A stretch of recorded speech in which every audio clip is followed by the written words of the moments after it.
twebwe Nteziryayo Faustin,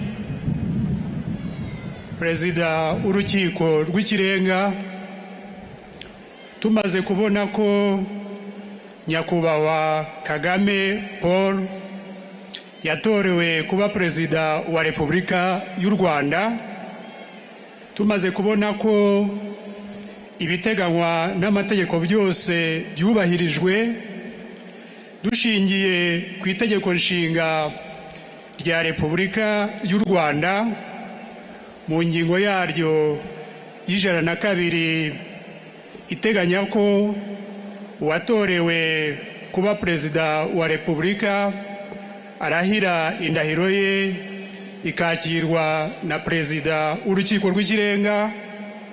Tunejejwe no gutumira Nyakubahwa Kagame Paul kutugezaho indahiro ye.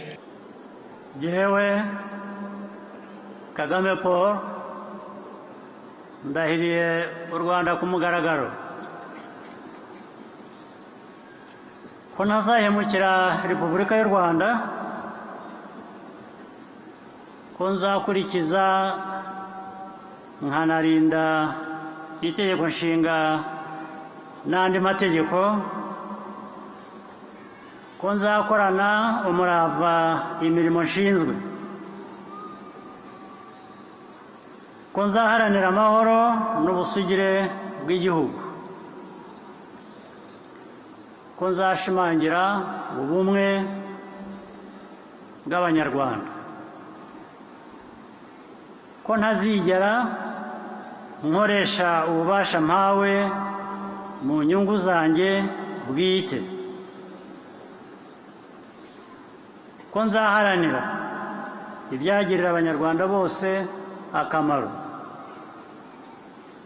Nintatira iyi ndahiro nzabihanirwe n'amategeko. Imana ibimfashemo.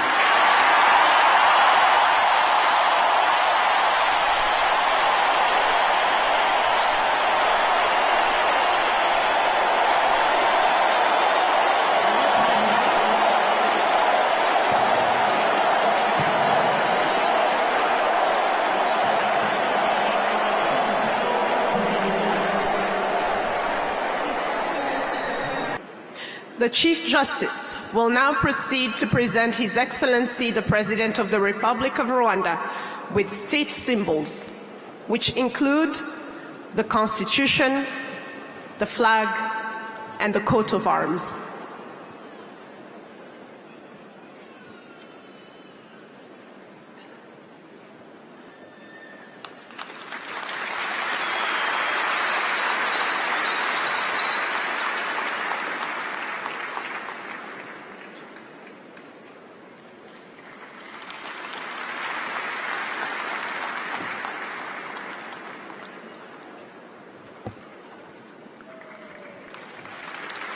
Umugaba mukuru w'ingabo z'u Rwanda agiye gushyikiriza Perezida wa Repubulika y'u Rwanda, akaba ari nawe mugaba w'ikirenga w'ingabo z'u Rwanda, inkota n'ingabo nk'ibimenyetso byo kurinda ubusugire bw'igihugu.